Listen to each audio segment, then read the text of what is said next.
Welcome back. You're watching ED Insight. India's rising fiscal deficit has put the spotlight on the government's rising expenses and falling revenues. Budget 2012 was the last chance for the government to correct this through policy measures. But it's unlikely that will happen now, all thanks to the Congress's poor performance in the UP elections. The question now is whether a visibly weaker Congress will be inclined at all to push for reforms. Swati D'Souza has this report. The writing is on the wall. The ruling party is down on its knees and is unlikely to have a firm footing until the general elections, which are just a year away. It's clear politics and not economics will be the top priority for the UPA here on.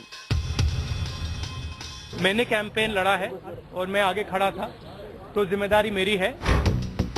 But taking the blame will not solve the real problem, which is the logjam in policy making. So far, the government has been on a weak wicket as far as pushing for reforms is concerned. It just has not been able to convince its allies to back such proposals.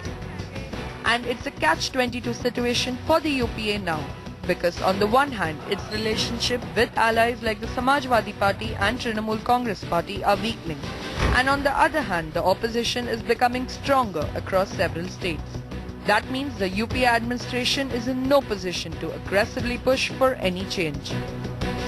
A lot depends again on what is the stance taken by alliance partners, because alliance partners go back on certain, then they just can't go ahead, So to that extent you have to understand that the government's hands are tied if it means that they have to progress on certain things which requires cooperation from some partners.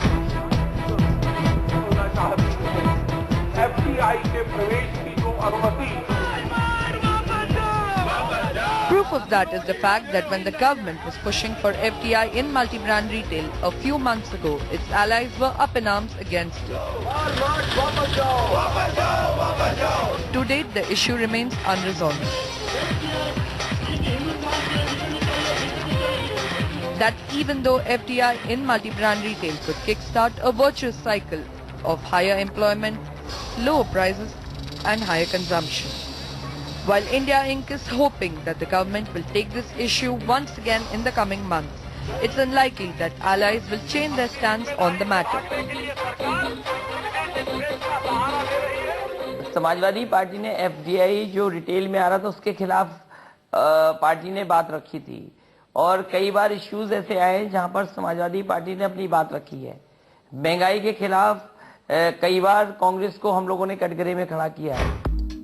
The logjam over FDI in multi-brand retail took a heavy toll on the economy. That's because it delayed a total 31 legislations in sectors like insurance, mining, land acquisition and banking, which was slated to be tabled in the last session of the parliament. And things have only gotten worse since then. Now power, coal, telecom and the aviation sectors are also crying for more clarity and changes in regulation. It's clear that the government needs to push for reforms to put the economy back on the growth track. The big question though is whether it can afford to take any harsh decisions considering that elections are just 24 months away. I do think it's time for fiscal consolidation. I do think it's time to cut down on profligate public expenditure. I do think it's time to target subsidies. I do think it's time to reduce populism. Is that likely to happen? I don't think so. But my argument would be that this would have been the case even if the state level elections had gone differently.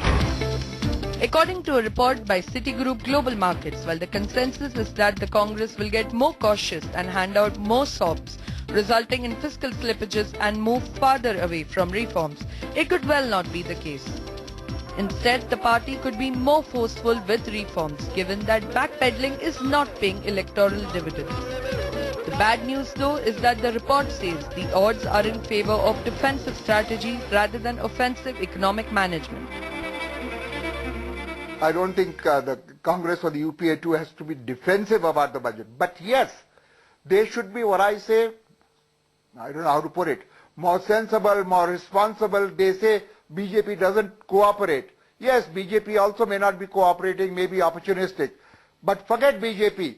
Let Congress and UPA, especially Congress, behave in a magnanimous, in a good way. But there are those who believe that good economics and not populist schemes drive the electorate. According to a Morgan Stanley research, since the end of 2007, 2 out of 3 incumbent governments which have delivered on the development agenda have won elections, as has been seen in Manipur, Uttarakhand and Punjab in the recent past.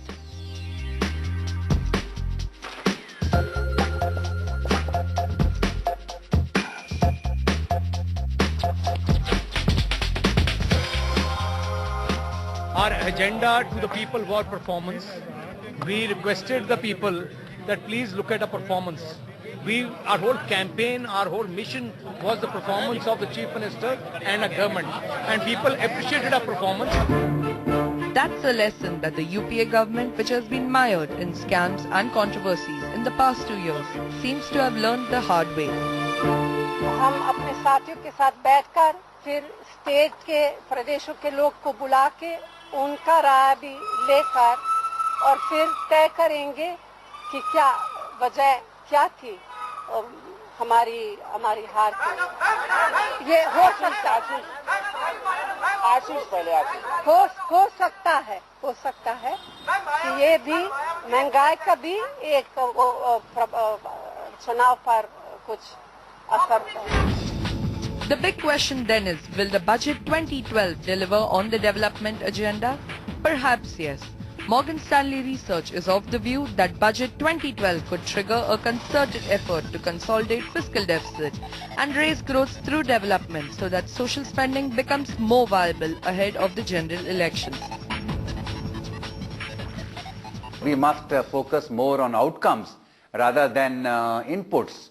You put in more money, and if outputs aren't as good, it's not really much use. So government has been talking about it, and in case this is implemented, I'm sure that this will add to that effort where the outcomes will improve. Government will be able to measure it better, and it will put a stop to the misutilization if it takes place. So what are the policy measures that need a big push this fiscal? Here's India Inc.'s priority list. Administrative reforms like interministerial coordination and transparency and accountability in governance. Power sector reforms. Agriculture reforms. FDI in retail. Reviving the infrastructure sector. Passing important bills like the mining bill and manufacturing bill. Implementing the goods and services tax. And simplifying taxes through the direct tax code. We do need to make sure that we continue on the reform agenda. We continue on, for example, in the budget there is an expectation on direct tax code. There is an expectation on GST. I hope that those get pushed through. I would expect that some very strong measures are put in the direction of policies that have been announced to create growth in the country. For example, the Prime Minister has announced a national manufacturing policy. And I think, to convert that into reality, we really need to bring in some amount of stimulus in relation to investments in manufacturing. The wish list is long and expectations are sky high. And everyone's keeping their fingers crossed as to what Finance Minister Pranab Mukherjee will pull out of his bag next week. With that, it's a wrap on this edition of ET Insight. Do send us your feedback and suggestions. And by the way, don't forget to tune in to our live coverage of Budget 2012 the whole of next week. Thanks so much for watching.